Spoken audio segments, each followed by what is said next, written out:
السلام عليكم، ازيكم يا احلى متابعين؟ يا رب تكونوا بخير. معاكم مشام عبد الحي. هنعمل معاكم النهارده لانشون الفراخ زي ما انتم شايفين كده، تحفه ما شاء الله. من صدر فرخه هنعمل معاكم كيلو ونص لانشون. شايفين ما شاء الله اللانشون عامل ازاي؟ تحفه ما شاء الله، ناجح جدا بقى، والتسويه مظبوطه والمقادير بتاعته مظبوطه. شايفين؟ ولانشون اقتصادي، يعني من صدر فرخه هنأكل ولادنا لانشون. شوفوا بقى الكيلو ونص ده هيكفيكوا قد ايه، وحاجه صحيه بقى ومعروفه هي معموله ازاي في البيت. واللانشون ناجح جدا ما شاء الله. شايفين بقى اللانشون عامل ازاي والتماسك بتاعه؟ شايفين؟ بتقطع معانا بكل سهوله، ومستوي بقى من جوه كده وجميل. يا ما شاء الله، ايه الحلاوه دي ما شاء الله، ومقادير اقتصاديه. شايفين اللانشون عامل ازاي؟ تحفه ما شاء الله. لو عايزين تعرفوا بقى اللانشون الجبار ده اتعمل ازاي، يلا بقى نبدأ على بركة الله. مقاديرنا النهارده هتكون معانا هنا كوبايه ونص دقيق، 7 بيضات، صدر فرخه مفروم، كوبايه زيت. التوابل هتكون معلقه توم باودر كبيره، معلقه بصل باودر كبيره، معلقه بابريكا كبيره، معلقه حبهان مطحون صغيره، معلقه فلفل اسمر صغيره، 3 مكعبات مرقه، نص معلقه جنزبيل، نص معلقه صغيره جنزبيل، معلقه صغيره ملح. ومعانا هنا علبه جبنه مثلثات 8 قطع، ومعانا فلفل اسمر صحيح. يلا بقى كده نسمي الله ونصلي على الرسول ونبدأ ونشوف هنعمل ايه. بصوا يا بنات، معانا الخلاط بتاعنا هو هننزل كده بالبيض 7 بيضات. انا عامله بقى يا بنات المقادير دي الضعف، يعني انا بدل ما اعمل كوز واحد لانشون انا كده هعمل كوزين لانشون، فعشان كده مزوده في المقادير. وهننزل كده بعلبه الجبنه، وهننزل كده بكوبايه الزيت،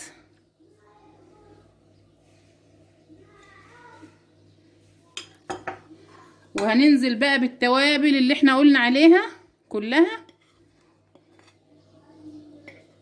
وادي الخلاط بتاعنا هو يا بنات. هنعمل بقى المقادير دي كلها كده، هنفرمها كده مع بعضها عشان تندمج مع بعضها. انا عايزاها تكون كريمي خالص، ما فيهاش اي كلاكيع.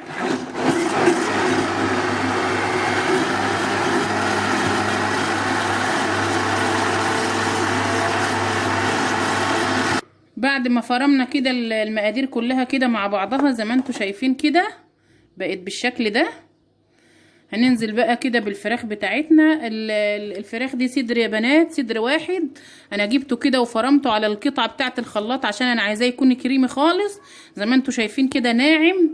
انا مش عايزاه يكون فيه اي حتت ولا اي حاجه خالص، علشان يبقى اللانشون كده معانا حلو والقوام بتاعه جميل. عملنا معاكم اللانشون الاقتصادي قبل كده وعجبكم جدا، وان شاء الله برضو تجربوا الطريقه دي وهتعجبكم برضو. بس انا مش هنزل بالفراخ كلها، انا هنزل واحده واحده كده علشان الخلاط ما يمشي معانا. نزود بقى كده كل ما الخلاط يمشي معانا نزود، وهنفرم بقى كده. بعد ما فرمناه يا بنات الفراخ اللي انا حطيتها في الاول، هننزل بقى كده بالنص التاني. فرمت كده كويس قوي، هنزل بقى بالنص التاني كده،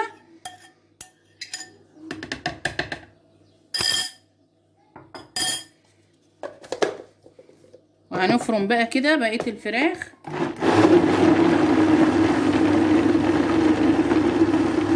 وبعد ما فرمنا بقى يا بنات بقى بالشكل ده، هننزل بقى كده بالدقيق. يعني يا بنات اللي عنده كبة يفرم فيها بتبقى اسهل من الخلاط، علشان الخلاط ما بيلحش يقوم الخليط قوي. يعني انا بعمل فيه بس يعني بالعافية كده وانا بعمل فيه، فاللي عنده كبة يعمل فيها، هيحط كل المقادير كده مع بعضها ويعمل فيها. وهنبدأ بقى كده نفرم الدقيق ونشغل واحدة واحدة كده. وخلاص كده يا بنات، بعد ما ضربنا كده الخليط كده في الخلاط، بصراحة الخلاط بتاعي مش قوي يعني، فما كانش راضي يضرب الخليط، فانا بقيت اساعد كده بالمعلقة، وكمان حطيت له نص كوباية مية علشان الخلاط يمشي. عادي يعني، المية مش هتعمل له حاجة، هو بس علشان امشي الخلاط، فانا حطيت له نص كوباية مية. وبقى بالقوام اللي انتوا شايفينه ده وكمان بالكميه دي، شايفين ما شاء الله الخلاط ملان ازاي. ده هيعمل معانا يعني تلاتة كوز، مش هيعمل كوز ولا اتنين، لان الكميه ما شاء الله كتيره. شايفين؟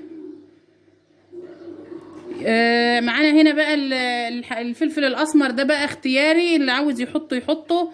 انا هحط منه، هو بيدي طعم حلو كده للانشون، فانا هحط منه كده شويه في الخلاط كده واقلبهم في بعض. انا مش هضربهم، انا خلاص كده ضربت الخليط وما عدتش هضربه تاني. انا هقلبه بس كده بالمعلقه كده.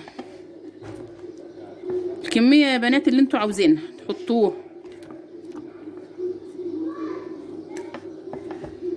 شايفين؟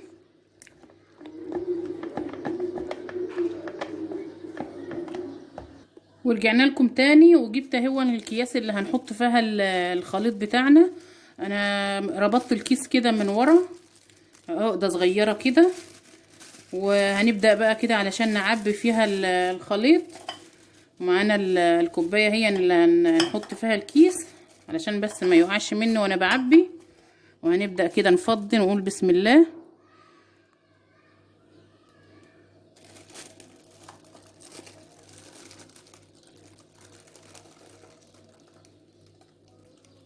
وخلاص كده يا بنات، بعد ما عبينا كده الخليط بقى بالشكل ده، هنربط بقى كده برضو ربطة من فوق كده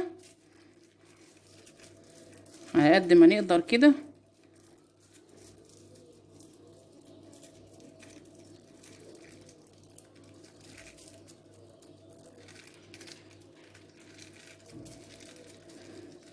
بالشكل ده. وده اول كوز معانا. نبدأ كده بقى نعبي التاني.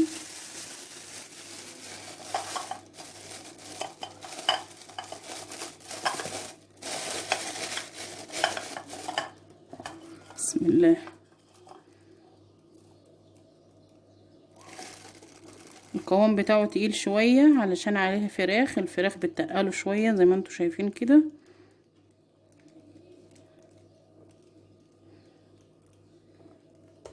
كده يا بنات، بعد ما عملنا ظبطنا الكياس كده وعبيناها كده وقفلناها بالشكل ده، هنبدأ بقى. بص انا معايا هنا اكياس كمان اهي، هندخلهم برضو في كمان كيس يعني زيادة امان. هندخل بقى الطرف اللي هو اللي قدام، اللي احنا ربطناه اللي قدام ده، هندخله هو اللي جوه عشان ده كده كده مقفول. هندخله كده بالشكل ده، وندخل كمان ده برضو الطرف اللي قدام هو اللي هيدخل جوه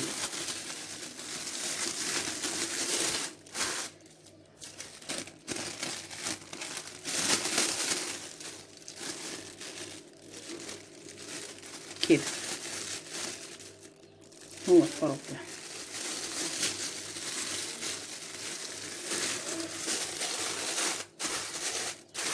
زي ما انتوا شايفين كده. وهنبدأ بقى ايه، نقفل برضه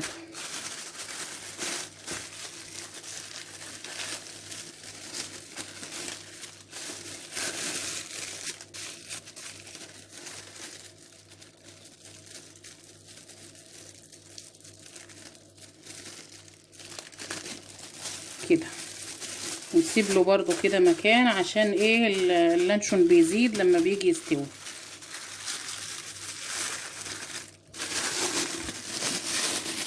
وخلاص كده بعد ما دخلناهم في اكياس تانية زي ما انتوا شايفين كده، معانا الورق الفويل بتاعنا برضو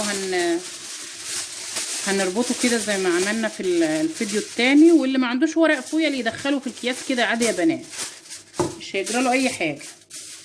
احنا يعني بندخله في الورق الفويل عشان ياخد شكل اللي بيجي من بره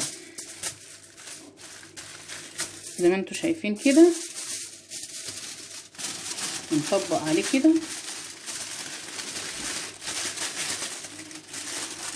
ونقفل بقى كده بالراحه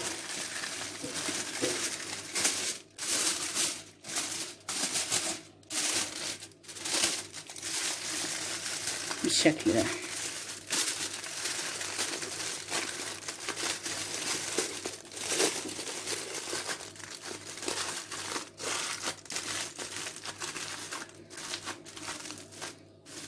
كده يا بنات.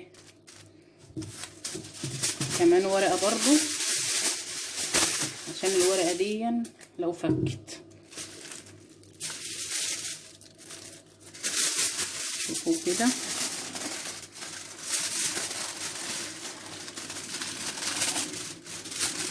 ونقفل بالشكل ده.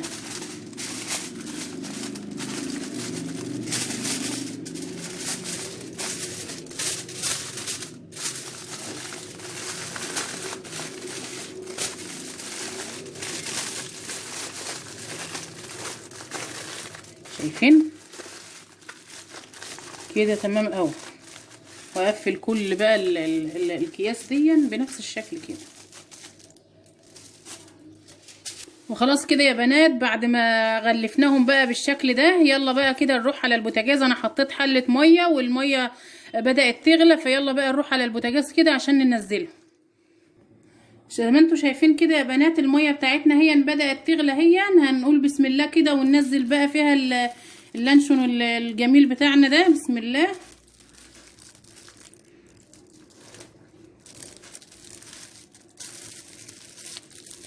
زي ما انتوا شايفين كده. انا يا بنات لما المية تغلي تماما هقوم مهديه على النار. انا عايزاها نار هادية. هيفضلوا على النار كده لمدة من ساعة كده لساعة وربع لعند ما يستووا معانا. وبعد ما يستووا هنرجع لكم تاني. كل ربع ساعة يا بنات هنيجي نقلب اللانشون كده على اليمة التانية علشان يستوي كده من جميع النواحي. يعني ما يستوي من تحت نقوم قلبينه اليمة التانية كده ونرجع لكم تاني بقى بعد ما يستوي. انا لكم تاني هون بس مش بعد ساعة وربع. انا سبتهم كده ساعة ونص علشان لقيتهم بعد ساعة وربع كده اختبرتهم بالسكينة كده.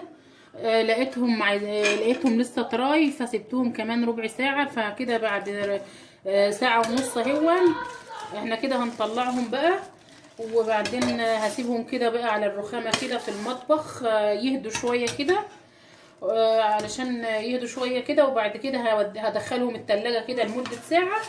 وبعد ما نطلعهم من التلاجة نرجع لكم تاني ونوريهم لكم بقى ونشوفهم هيبقوا عاملين ايه تاني. واللانشون بتاعنا برد اهو زي ما انتوا شايفين. انا كان الورق الفويل كان داخل فيه ميه كده، فانا شيلته علشان الميه دي يعني اللي فيه، وحطيته في التلاجة وهو برد اهو معانا زي ما انتوا شايفين كده. يلا بقى نفك معاكم الكيس كده ونشوف اللانشون بتاعنا هيكون عامل ايه.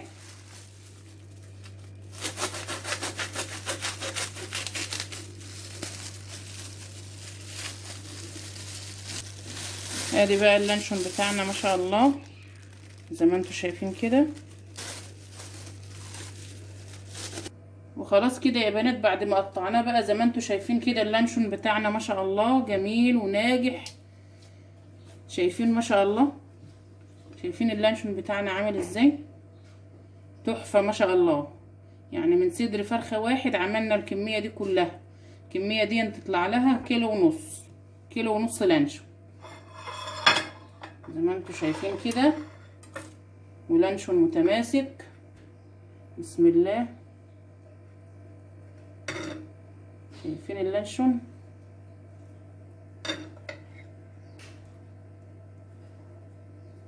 شايفين مستوي بقى ومتماسك جدا، متقطع معانا بكل سهولة وبمقادير اقتصادية. عملنا لانشون فراخ وصحي معمول في البيت وعارفين هو معمول ازاي. ايه رأيكم بقى يا بنات؟ ايه رأيكم في اللانشون بتاعنا الجميل ده؟ وخلاص كده بقى يا بنات خلص الفيديو بتاعنا النهاردة. ويا رب يكون الفيديو النهاردة عجبكم. لو عجبكم الفيديو ما تنسوش تعملوا لايك وتشتركوا في القناة وتفعلوا زر الجرس عشان يوصلكم منه كل جديد. والسلام عليكم ورحمة الله وبركاته.